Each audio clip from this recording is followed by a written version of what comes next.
الحمد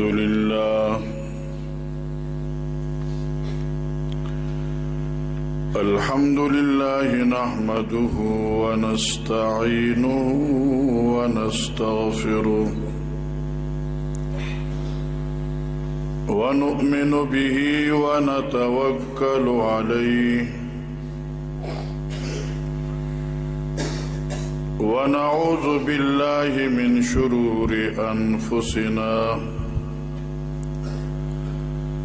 ومن سيئات أعمالنا من يهده الله فلا مضل له ومن يضلله فلا هادي له وأشهد أن لا إله إلا الله وحده لا شريك له لا ند له ولا ضد له ولا كفو له وأشهد أن سيدنا وسندنا ونبينا ومولانا محمدا عبده ورسوله صلى الله تعالى عليه وعلى آله وأصحابه وأزواجه وذرياته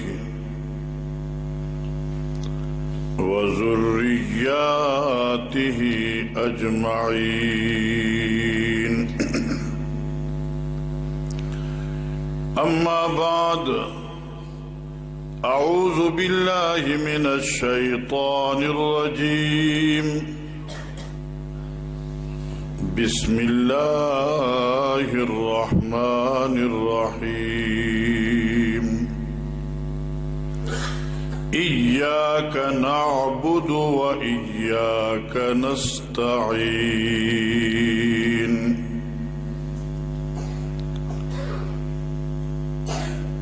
وقال النبي صلى الله عليه وسلم اذكروا الله حتى يقولوا مجنون أو كما قال النبي صلى الله عليه وسلم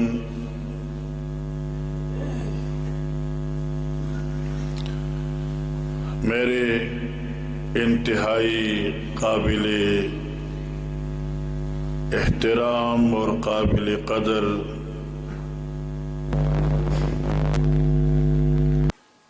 صدر مجلس، صدر جلسہ اور باقی علماء کرام، بزرگوں، بھائیوں اور دوستوں،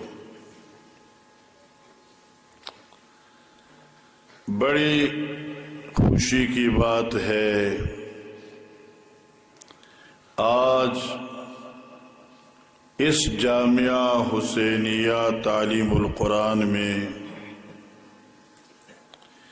سیرت النبی صلی اللہ علیہ وسلم کے سلسلے میں پیام مصطفیٰ کانفرنس کا انعقاد ہوا ہے، اور اس کے لیے ہمارے علماء کرام تشریف لائے ہیں، انہوں نے تشریف فرمائے ہیں، آئی ہوئی ہیں۔ ہم اپنے مہمانوں کے مواعظ اور ان کے بیان سننے کے لیے خود حاضر ہوئی ہیں، چونکہ مجھے بھی انہوں نے کہہ دیا کہ تو بھی تھوڑا سا بیان کر دے،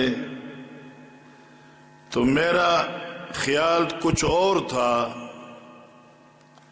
ذہن میں کچھ اور باتیں تھی، لیکن مجھ سے پہلے ہمارے قاری سمیع اللہ صاحب نے اچھی طریقے سے اور مفصل طریقے سے آپ لوگوں کو قرآن کا سیر کرایا، خلاصہ بیان کیا تو کیا کیا؟ سیر کرایا۔ اور میں بطور تحدیث نعمت ایک بات کہتا ہوں، قرآن عظیم پر بڑی بڑی تفسیریں لکھی گئی ہیں۔ ایک تفسیر ہے جس کا نام ہے بحر العلوم، علامہ سمرقندی کی تفسیر ہے اور حنفی المسلک ہے اور 4 صدی کا عالم ہے۔ میں فتاوی سمرقندیہ ڈھونڈنے کے لیے مکہ مکرمہ کے بازاروں میں گھومتا تھا کہ فتاوی سمرقندی مل جائے، تو ایک مکتبے میں بہت اوپر سمرقندی کا لفظ میں نے دیکھ لیا، تو میں نے صاحب مکتب کو کہا کہ یہ کتاب اتارو۔ ہمارے پاکستانی دکاندار جو ہیں نا، وہ چادر اور قمیص سے پکڑ کر کہتے آؤ جی کچھ لے جاؤ، جی بات تو کرو کچھ لے جاؤ۔ لیکن وہ لوگ مکے کے لوگ ہیں، مجھے کہا کہ اگر لینا چاہتے ہو تو میں اتار دیتا ہوں، اگر نہیں لوگے تو مجھے میرا وقت ضائع نہ کرو۔ میں نے کہا یار لینے کے لیے آئے ہوں، تم تو اتارو۔ جب ان نے اتارا تو بجائے فتاوی سمرقندیہ کے تفسیر بحر العلوم تفسیر تھی۔ میں نے کہا یک نہ شود دو شود، بس اسی کو لے لیتا ہوں۔ حج کے وقت 22 دن تقریباً ہوتے ہیں حاجیوں کے پاس۔ اللہ کے فضل و کرم سے میں نے اس کو 3 دفعہ بالاستیعاب حرمین میں مطالعہ کیا ہے۔ یہ بات آپ کو اس لیے کہتا ہوں، میں نے کہا قاری صاحب نے سیر کرایا ہے۔ سورہ آل عمران سے یہ کلمہ آتا ہے قل سیروا فی الارض فسیروا فی الارض سیروا فی الارض۔ یہ واحد ایک تفسیر ہے جس نے یہ تفسیر لکھی ہے سیروا فی الارض اقرأوا القرآن۔ یہ واحد تفسیر ہے۔ اللہ کے فضل و کرم سے مجھے بہت تفسیروں سے واسطہ ہے، یہ ترجمہ کسی دوسری تفسیر میں نے نہیں دیکھا۔ سیروا فی الارض اقرأوا القرآن، اگر تم نے زمین کا سیر کرنا ہے تو قرآن پڑھ لو۔ تو قاری صاحب نے آپ کو اقرأوا القرآن، قرآن کا سیر کرا دیا ہے، ماشاءاللہ۔ اور پھر کوکب نے ایک نعت پڑھی ہے اور اس میں اس کا خلاصہ پیش کر دیا ہے۔ مجھے یاد ہے طالب علمی کے زمانے سے لے کر فراغت کے زمانے تک شیخ القرآن علامہ غلام اللہ خان نور اللہ مرقدہ،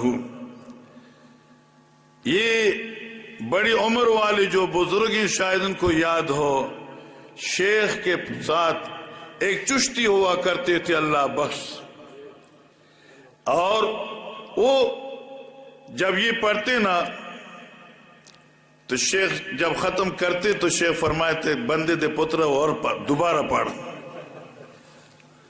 آپ کو یاد ہوگا بندے دے پتر دوبارہ پڑھ، تو وہ پھر دوبارہ پڑھتے تھے۔ تو اس شعر میں واقعی یہ آپ کی اس جلسے کا خلاصہ ہے۔ اب ہم قرآن پیش کریں گے انشاءاللہ۔ واعظ بالقرآن بھی تشریف لائے ہیں، وہ بھی آپ کو قرآن پیش کریں گے انشاءاللہ۔ لیکن عوام کا ذہن جو ہے یہ اشعار کی طرف بہت مائل ہوتا ہے، اور قدرتی بات ہے جو اشعار میں جو بات کہی جاتی ہے وہ جلدی سے یاد بھی ہو جاتی ہے۔ تو یہ انبیاء نے توحید ہم کو سکھائی، اس کو بھی یاد کرو۔ اور نبی کا ماننے والا جو ہوتا ہے وہ در در پہ سر نہیں جھکاتا، وہ ایک در پہ جو در اللہ ہے اس پر وہ سر جھکاتا ہے۔ اس لیے میرے دوستو، نبی کریم صلی اللہ علیہ وسلم، بخاری کی حدیث ہے، نبوت کے بعد 13 سال آپ نے مکہ مکرمہ میں گزارے ہیں اور 10 سال آپ نے مدینہ منورہ میں گزارے ہیں۔ یہ 23 سال کا زمانہ جو ہے، آپ نے چاہے وہ آپ کی مکی زندگی تھی یا آپ کی مدنی زندگی تھی، پیام مصطفیٰ صلی اللہ علیہ وسلم یہ تھا کہ قولوا لا الہ الا اللہ تفلحوا۔ آپ نے یہی پیغام دیا تھا، آپ نے اسی کی طرف لوگوں کو دعوت دی کہ قولوا لا الہ الا اللہ تفلحوا۔ اور محدثین علماء نے یہ بات لکھی ہے، العلم نکتۃ کسرھا الجاہلون، علم تو بس ایک نکتہ تھا، ناسمجھوں کی ناسمجھی کی وجہ سے وہ تفصیل میں پڑ گیا ہے بات۔ وہ ایک نکتہ یہ ہے کہ لا الہ الا اللہ۔ آپ کو حوالہ دے دوں تو سونی گلوس انشاءاللہ، ترمذی کی حدیث ہے، مشکات میں بھی یہ ہے، ان اللہ تعالی قد زاد لکم صلاة الا وہی الوتر فاوتروا یا آل القرآن۔ فرمایا بے شک اللہ نے تم پر ایک نماز کو زائد کر دیا ہے جس کا نام ہے وتر، اے قرآن والو وتر ضرور پڑھ لیا کرو۔ کیا یہ اے قرآن والو وتر ضرور پڑھ لیا کرو۔ محدثین فرماتے ہیں کہ فَأَوْتِرُوا یا اہل القرآن کیوں فرمایا؟ فرمایا اس لیے کہ قرآن کو ذکر کر کے ایمان مراد ہے، اس لیے کہ پورا قرآن ایمان کی دعوت دیتا ہے۔ تو معنی یہ کہ فَأَوْتِرُوا یا اہل القرآن معنی اوتروا یا اہل الایمان، او ایمان والو وتر پڑھ لیا کرو۔ اور تمام ائمہ میں ہمارے امام ابو حنیفہ رحمت اللہ تعالی علیہ، جس کو اللہ کریم نے بہت بڑا سمجھ دیا ہوا تھا، انہی کی تحقیق ہے کہ وتر کی رکعتیں جو ہیں یہ واجب ہیں، باقی سنت کہتے ہیں، وہ کہتے ہیں یہ واجب ہیں۔ اور اللہ کا فضل ہے، میں یہ کہا کرتا ہوں اس لحاظ سے نہیں کہ میں حنفی ہوں تو اس لیے میں حنفیت کی پرچار کرتا ہوں، یہ علماء بیٹھے سب مدرسین ہیں، اللہ کا فضل ہے۔ اور ہماری جماعت کے طر امتیاز بھی یہ ہے کہ اس میں بڑے بڑے علماء موجود ہیں، بڑے بڑے اہل علم موجود ہیں۔ میں کہا کرتا ہوں جتنی سمجھ فہم حدیث ائمہ میں امام ابو حنیفہ کو اللہ نے دی ہے، اللہ شاہد ہے کہ اس کی نظیر نہیں ملتی۔ اور یہ اس لحاظ سے نہیں کہ منگ حنفیان یوں ہم حنفی ہیں، ہاں یہ دلائل کی بات ہے۔ اور امام صاحب رحمت اللہ علیہ جب حدیث کے بعد میں آتے ہیں، جتنی حدیثیں آتی ہیں سب پر عمل کرا کر امام ابو حنیفہ اپنی یعنی ماننے والوں کو یعنی اپنے شاگردوں کو بتاتے ہیں کہ سب حدیثوں کو کیسے مانو گے تم۔ یہ درمیان میں پتہ بات کیوں آ گئی ہے، چلو آپ کو ایک نظیر بتا دیتا ہوں۔ ایک حدیث میں آتا ہے آپ صلی اللہ علیہ وسلم جب تکبیر اولا میں ہاتھ اٹھاتے تھے، آپ صدر چھاتی تک ہاتھ اٹھاتے تھے۔ ایک روایت میں آتا ہے کہ آپ جو ہے کانوں کی لو یہاں تک اٹھاتے تھے۔ ایک روایت میں آتا ہے کہ آپ کانوں کے بالکل منتہا جو ہے آخری حصہ یہاں تک آپ اٹھاتے تھے. تینوں حدیثیں ہیں. جو لوگ صرف چھاتی تک اٹھاتے ہیں ان سے 2 حدیثیں رہ گئی ہیں،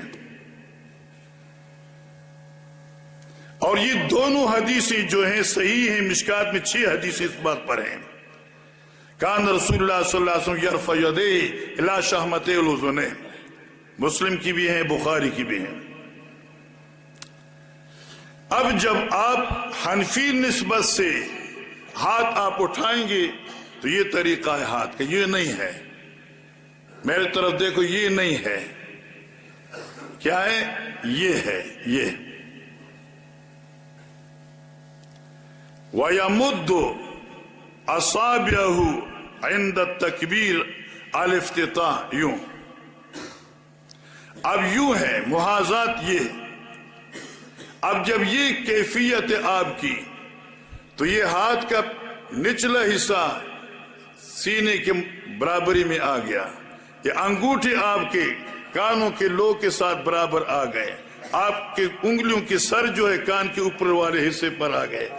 یوں آپ جب کہیں گے نا اللہ اکبر تو تینوں روایت پر آپ کا عمل آ گیا ہے. یہ امام ابو حنیفہ کا فہم ہے، اور اللہ نے اتنا فہم دیا ہے. بات مجھ سے لمبی ہو جائے گی، میں آنے والے مقرر کا بہت خیال کروں گا انشاءاللہ. تو مجھ سے یہ بات لمبی ہو جائے گی، ورنہ دلائل ختم نہیں ہوتے. یہ اس پر میں نے آپ کو تھوڑی سی بات کہنی تھی. آگے اگر موقع مل گیا تو امام ابو حنیفہ کی فقاہت و ذکاوت پر بھی بات ہو جائے گی. لیکن سب فقہا کہتے ہیں ہاتھ یہاں اٹھاؤ. اب اس ہاتھ اٹھانے کی یہ حکمت کیوں ہے؟ پھر ہاتھ تکبیر اولا کے بعد اس ہاتھ کو نیچے گرانا ہے تو کہاں تک گرانا ہے؟ وہ علامہ نووی نے مسلم کی شرح میں لکھا ہے. اس کی علت ہماری فقہ کی کتاب ہے ہدایہ،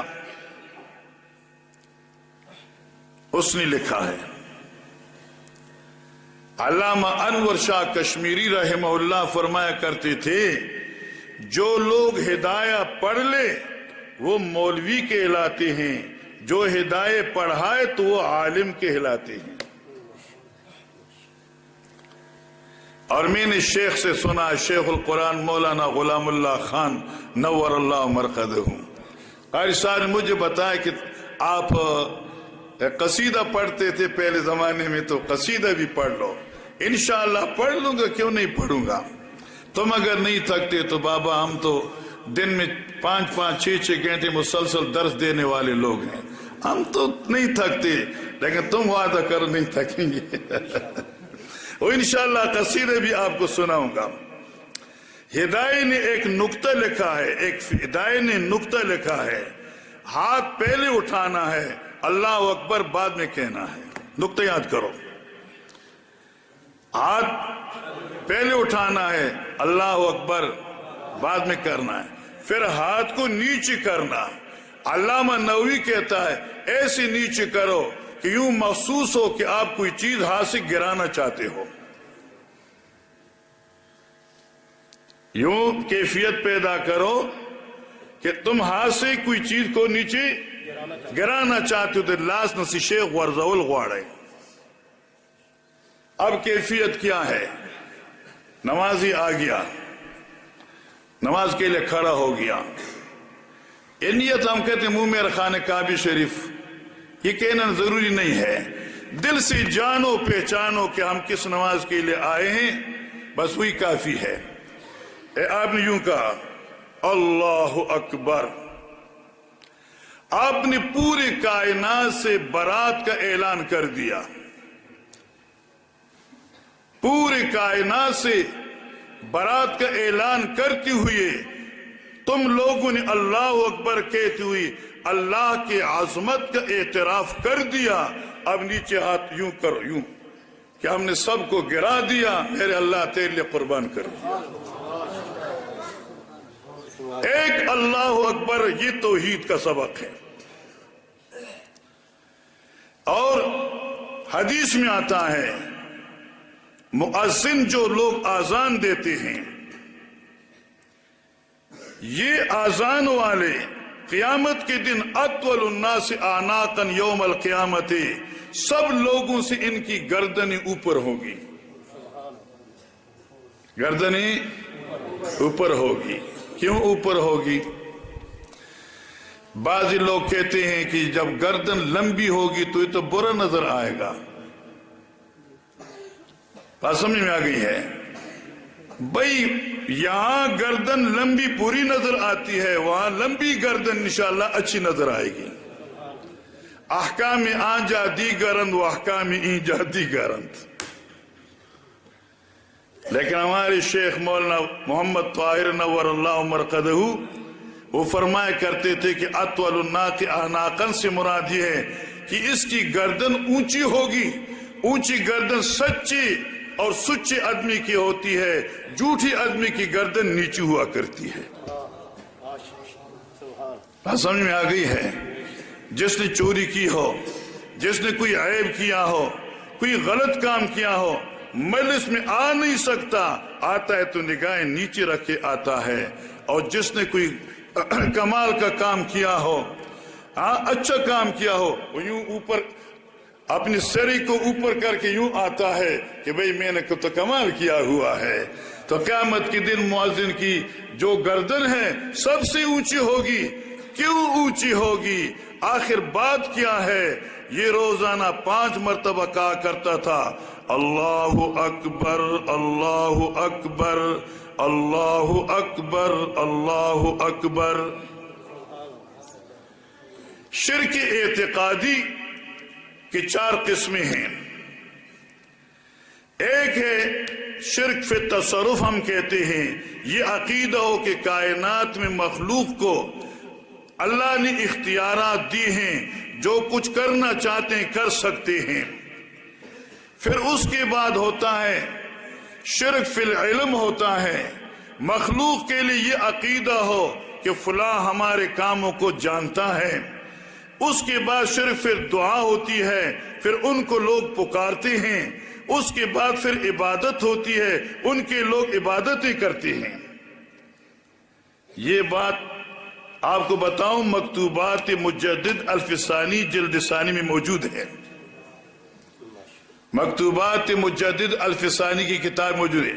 اللہ اکبر اللہ اکبر اللہ اکبر اللہ اکبر۔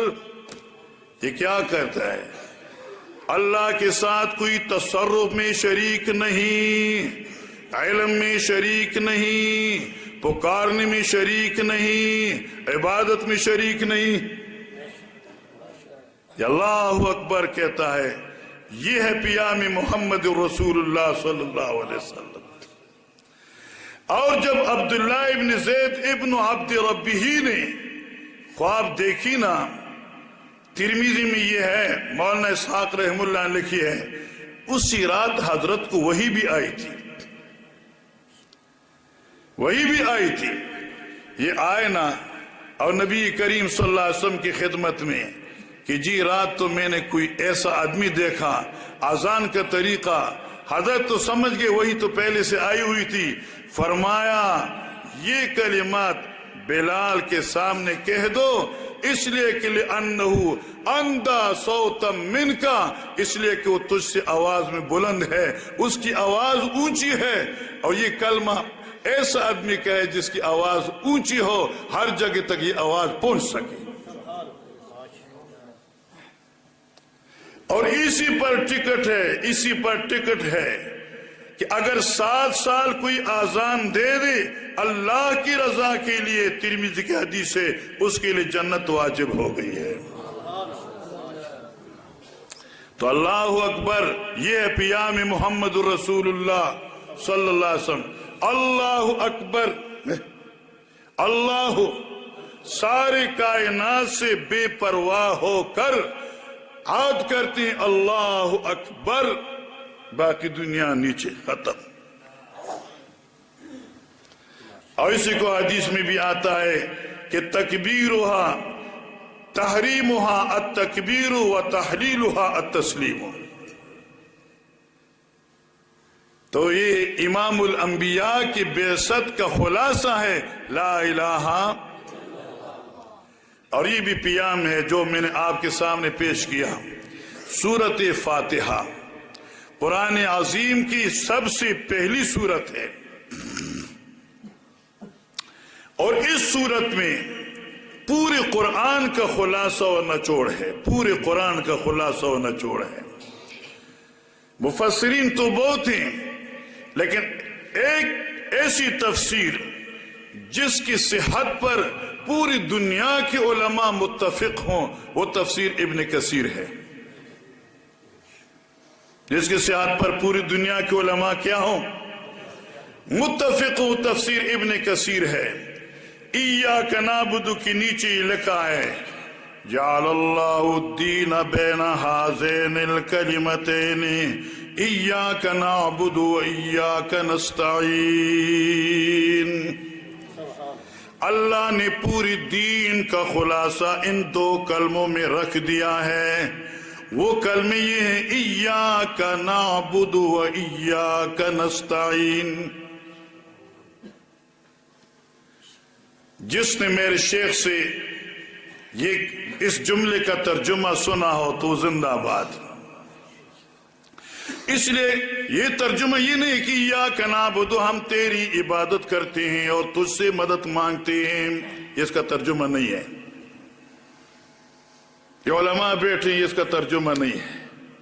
آپ کے اس ادارے میں طلباء گرامر پڑھتے ہیں، صرف پڑھتے ہیں، نحو پڑھتے ہیں. ایاک نعبد و ایاک نستعین تیری عبادت کرتے ہیں اور تجھ سے مدد مانگتے ہیں، یہ اس کا ترجمہ نہیں ہے. ترجمہ ایاک نعبد خاص تیری ہی عبادت کرتے ہیں اور خاص تجھ ہی سے مدد مانگتے ہیں. ایاک ہے نا، ایاک خاص تجھ ہی سے، خاص تیری ہی عبادت کرتے ہیں تو خاص تجھ ہی سے مدد مانگتے ہیں. یہی کو یاد کرو. اور یہ علماء بیٹھے ہیں، یہی مختصر المعانی کی ہے. اور سب سے پہلے ہم نے شیخ القرآن مولانا غلام اللہ خان سے سنی تھی اور سمجھی تھی. میرے ساتھ ہمارے قاری صاحب کدھر چلے گئے؟ ہمارے قاری صاحب تھے مولانا نصیر احمد صاحب. ہم آتے تھے راستے پر، میں نے کہا کہ اللہ نے ہم پہ بہت بڑا احسان و انعام کیا ہے کہ طالب علم کے زمانے میں ایسے استاذ اللہ نے نصیب کر دیے کہ ہم ان کے درسگاہوں میں بیٹھ کر ہم نے اللہ کو پہچان لیا. میں نے راستے میں ان کو کہا اللہ کو پہچانا ہے ہم نے، یقینی بات ہے شیخ القرآن کے درس سے ہم نے پہچانا ہے. اور اس کو کہتے ہی کو یاد کرو، ہی کا رٹا لگاؤ. یہ شیخ کی بات ہے. اچھا، اور ایک یہ مشہور تو دوسری بزرگ کی تھی، لیکن ہے اصل کی شیخ کی بات. اور شیخ نے مختصر معنی سے لی ہے، علم معنی کی بات ہے. ایاک نعبد کیا معنی کریں؟ خاص تیری ہی عبادت کرتے ہیں، ہی خاص تیری ہی، کسی غیر کے نہیں. یہ پیام مصطفیٰ صلی اللہ علیہ وسلم. ایاک نعبد خاص تیری ہی عبادت کرتے ہیں اور خاص تجھ ہی سے مدد مانگتے ہیں. جب ایک امتی عبادت کرتا ہے، قیام کرتا ہے، قوموا للہ قانتین، اللہ کے لیے عاجز ہو کر کھڑے ہو جاؤ. یا مریم اقنتی لربک واسجدی وارکعی مع الراکعین. تو قیام کس کے لیے ہے؟ اللہ کے لیے. اسلام کو موٹا کر کے پڑھنا ہے، اللہ کے لیے، ٹھیک شو؟ رکوع کس کے لیے؟ اللہ ہی کے لیے۔ سجدہ کس کے لیے؟ اللہ ہی کے لیے۔ ایاک نعبد، اے اللہ ہم خاص تیری ہی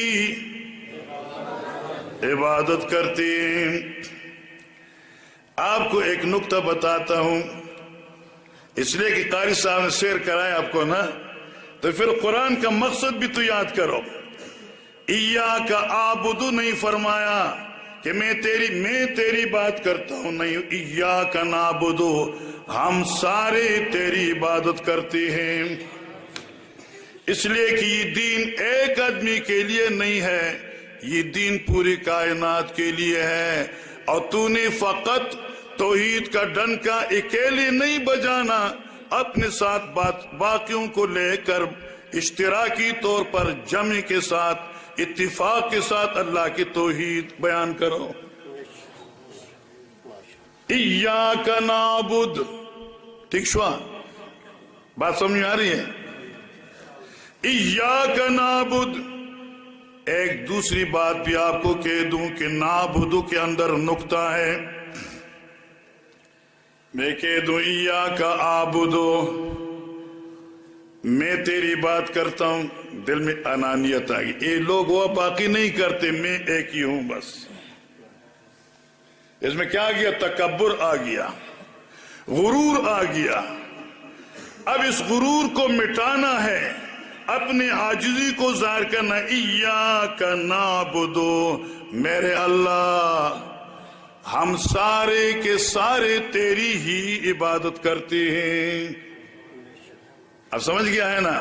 اس لیے کہ آپ کے اندر جو ہے نا، یہ نہ ہو کہ میں فقط نماز مسجد کے لیے آیا ہوں، ہم سب نمازی مسجد میں آئے ہیں۔ ایک ہی کمال نہیں، یہ سب کا کمال ہے، اور سب کا کمال ایک کا کمال ہے۔ اگر وہ نہ لے آتا تو کسی کی کیا قدرت ہو، کسی کی کیا طاقت کہ وہ آتا یہاں پر۔ تو ایاک، اے اللہ ہم خاص تیری ہی عبادت کرتے ہیں۔ عبادت کیا ہے؟ رکوع عبادت ہے، سجدہ عبادت ہے، قیام عبادت ہے، ٹھیک شوا؟ یہ کس کے لیے ہے؟ ایک اللہ ہی کے لیے ہے۔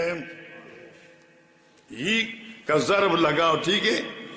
اور یہ بیضاوی کا بھی ترجمہ ہے، اور معتبر تفسیر ہے بیضاوی، یعنی عربیت کے اعتبار سے اور لغت کے اعتبار سے اور نحویت کے اعتبار سے، منطق و فلسفہ کے اعتبار سے بھی فاتحہ میں زور لگایا ہے۔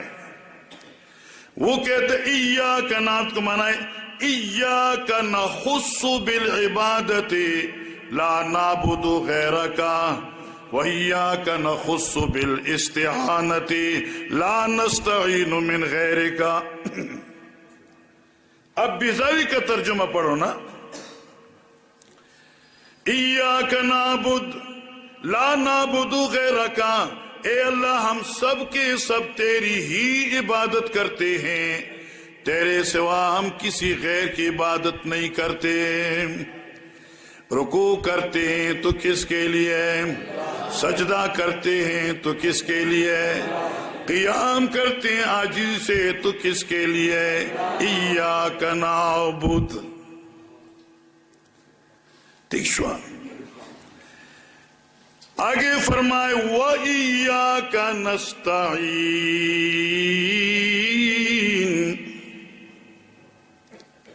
واو لا کر اس دوسری جملے کا استقلال و اہمیت بتانا مقصود ہے۔ اور جس طرح میں آپ کو یہ حرف کا معنی کر، اور جس طرح ہم تیری ہی عبادت کرتے ہیں تو میرے اللہ ہم خاص تجھ ہی سے مدد مانگتے ہیں، خاص تجھ ہی سے مدد مانگتے ہیں۔ جس طرح تیرے سوا رکوع کا لائق کوئی نہیں، سجدوں کا لائق کوئی نہیں، ٹھیک شو؟ اسی طرح میرے رب تیرے سوا ہمارے لیے کوئی دوسرا مددگار بھی نہیں۔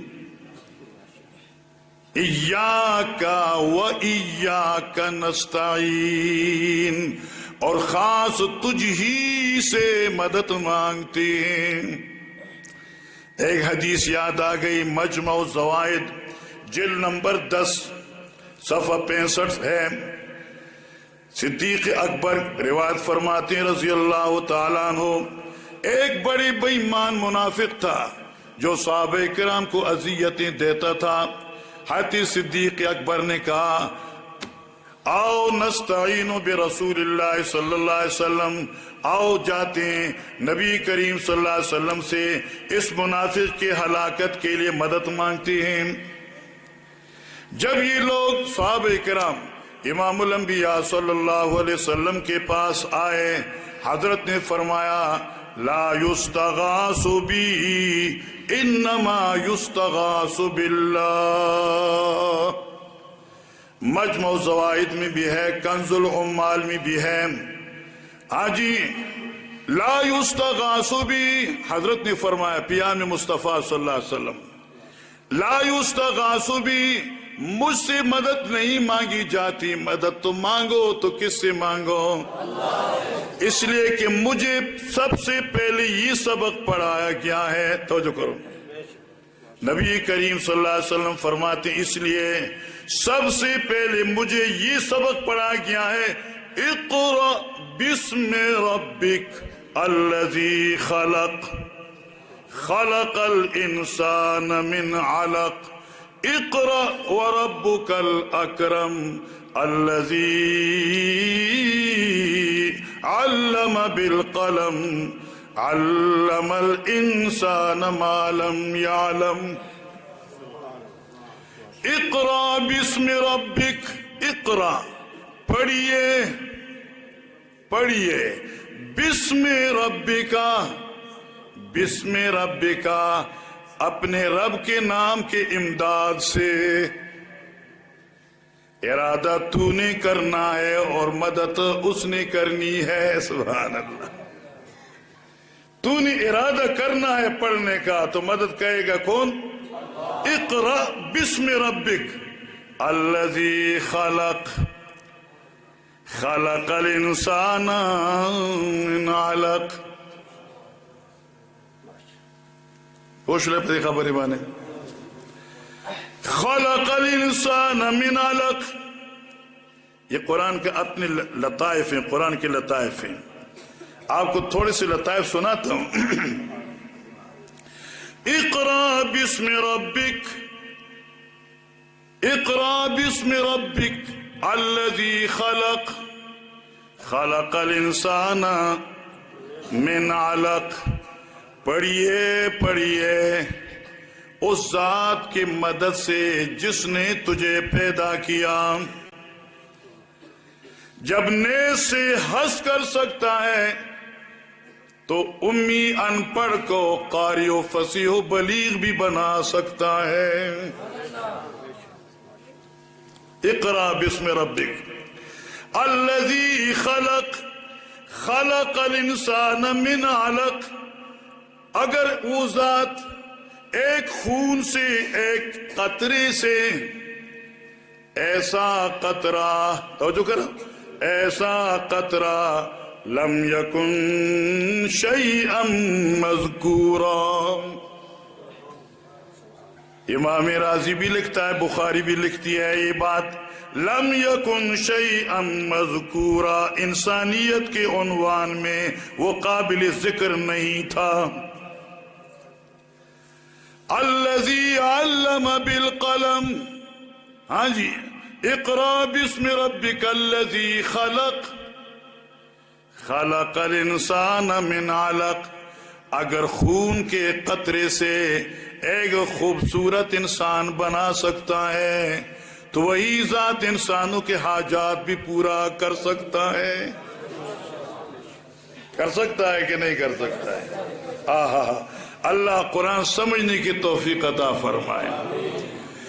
الذی، اقرأ بسم ربک الذی خلق، خلق الانسان من علق، اگر علق سے جمی ہوئی خون سے ایسا خوبصورت انسان پیدا کر سکتا ہے جس کے حسن پر اللہ کریم بطور شہادت یا بطور قسم فرماتے ہیں لَقَدْ خَلَقْنَا الْإِنسَانَ فِي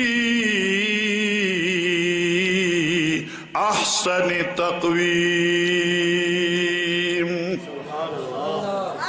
انسان کے اندر جو کمال اللہ نے رکھے تو ایسا خوبصورت چہرہ جس کو تم دیکھو تو دیکھنے سے اللہ کی قدرتی ظاہر ہوتی ہیں۔ ایک واقعہ سناتا ہوں، میرا خیال ہے ٹائم تو زیادہ نہیں، ٹھیک ہے، ایک واقعہ سناتا ہوں، سونا جو واقعہ ہے۔ ایک آدمی تھا، توجہ کرو بھی توجہ کرو، ایک آدمی تھا، وہ اپنی اس کی بیوی بہت خوبصورت تھی، تو کبھی شوق میں آ گیا، جوش میں آ گیا، اور اس نے کہا کہ اے میری عورت، اگر تو چاند 14ویں چاند سے خوبصورت نہیں ہے تو مجھ پر طلاق ہے۔ غور سے سنو، مت او سے بہو بنا دو بھائی، واقعہ غور سے سنو، سمجھ نہیں سمجھے پھر پشتو انشاءاللہ آ جائے گی۔ اپنی عورت کو کہا اگر تو 14ویں چاند سے بہتر خوبصورت نہیں تو مجھ پر طلاق۔ علماء جمع ہو گئے، کیا فرماتے علماء دین و مفتیان شرمتین دری مسئلہ، کیا فتویٰ ہے جی؟ علماء جمع ہو گئے، ابھی بھی حنفیت آ جائے گی انشاءاللہ سامنے۔ جب سارے علماء جمع ہیں، کہتی جی یہ عورت طلاق ہو گئی، اس لیے کہ چاند سے تو خوبصورت نہیں ہے، تو یہ شرط موجود نہیں، طلاق ہے۔ آپ کیا کہتے ہیں؟ کہتے ہیں طلاق ہے۔ آپ کیا کہتے ہیں؟ او امام محمد رحمت اللہ علیہ، امام ابو حنیفہ رحم اللہ کے شاگرد ایک کونے میں بیٹھے تھے، سر یوں کیا تھا۔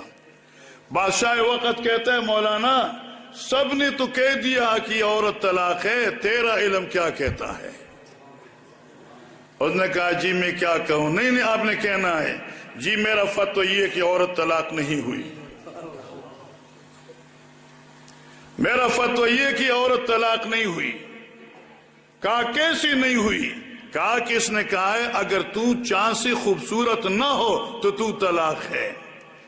اللہ نے یہ نہیں کہا کہ چاند خوبصورت ہے، اللہ نے کہہ دیا لَقَدْ خَلَقْنَا الْإِنسَانَ فِي أَحْسَنِ تَقْوِيمٍ۔ انسان کا چہرہ کائنات میں ہر چیز سے خوبصورت ہے، اس کی عورت چاند سے خوبصورت ہے، لہذا طلاق نہیں ہوئی۔ بادشاہ وقت نے کہا کہ ان کا تو فتویٰ یہ، آپ کیا کہتے ہیں؟ کہتے ہیں انہوں نے جو دلیل پیش کر دی ہے ہمارا فتویٰ بھی یہی ہے۔ اس لیے مناطقہ کہتے ہیں کہ وجہ الانسان عالم اصغر ہے، یہ انسانی چہرہ جو ہے اللہ کے پہچاننے کے لیے ایک بہت بڑی دنیا ہے۔ کدی کدی ایسا دیکھا کرو،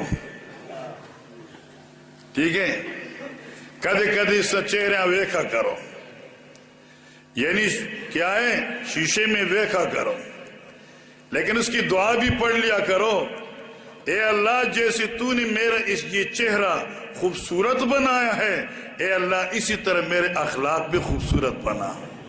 لیکن کبھی کبھی دیکھ لیا کرو، واہ اللہ یہ آنکھیں کیا عجیب ہے، اتنی سی تو آنکھ ہے چھوٹی سی ہے، پھر آنکھ کے اندر ایک سفید سا تارا ہے جس کو فارسی میں مردمک کہتے ہیں، عربی میں انسان کہتے ہیں، انسان نہیں انسان۔ اب یہ اتنا معمولی سی چیز ہے، آپ پوری دنیا اسے کیسے دیکھ رہے ہو؟ اسی کو تو کہتے ہیں وَفِي خَلْقِكُمْ أَفَلَا تُبْصِرُونَ، وَفِي أَنفُسِكُمْ أَفَلَا تُبْصِرُونَ۔ شیشہ اٹھا کر اپنے چہرے کو دیکھو، یہ آپ کا ناک ہے، کیا ہے؟ ناک ہی کہتے ہیں نا، یہ آپ کا ناک ہے، یہ گوشت ہے، یہ ہڈی ہے۔ آپ ایک چیز سونگتی ہیں کہ واہ خوبصورت ہے، واہ، ایک بدبودار چیز آتی ہے، پرے کرو گندی چیز ہے، اس میں کوئی نمبر لگا ہوا تھا،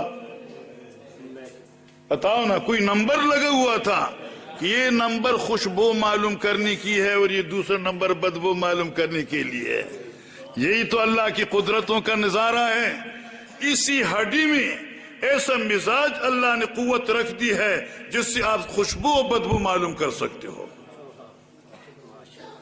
یہ زبان ہے، گوشت کا ایک ٹکڑا ہے، اس سے چیز لگاؤ، بڑی میٹھی ہے، کڑوی ہے، ایسا ہے نا.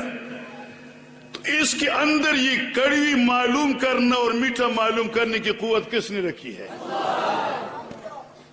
بات سمجھ میں آ گئی ہے. اور پھر وَإِخْتِلَافُ أَلْسِنَتِكُمْ وَأَلْوَانِكُمْ، اگر اللہ کی قدرتوں کا نظارہ کرنا ہو تو زبانوں کا اختلاف دیکھو. یہ زبان ہے، دور نہیں جاتی، اسی مسجد میں، اسی محل میں. یہ زبان ہے، یہ اس کمرے میں ہلتی ہے تو اردو بولتی ہے، اسی کمرے میں کوئی ہلائے تو ہندکو بولتی ہے، اسی کمرے میں ہلائے تو فارسی بولتی ہے، اسی کمرے میں ہلائے تو پشتو بولتی ہے، اسی کمرے میں ہلاؤ تو عربی بولتی ہے، انگلش بولتی ہے، دنیا کی ہر زبان بولتی ہے. اس کے لیے کوئی نمبر نہیں ہے کہ نمبر 1 للعربیت، کہ پہلی نمبر عربی کے لیے ہے، دوسری پشتو کے لیے ہے، تیسری اردو کے لیے، پشتو کو آگے کر دیا نا، اور تیسری کیا ہے؟ اردو کے لیے ہے، اور چوتھی نا رب فرماتے ہو بندیا ارادہ تو نہیں کرنا ہے، آواز میں نہیں نکالنی ہے.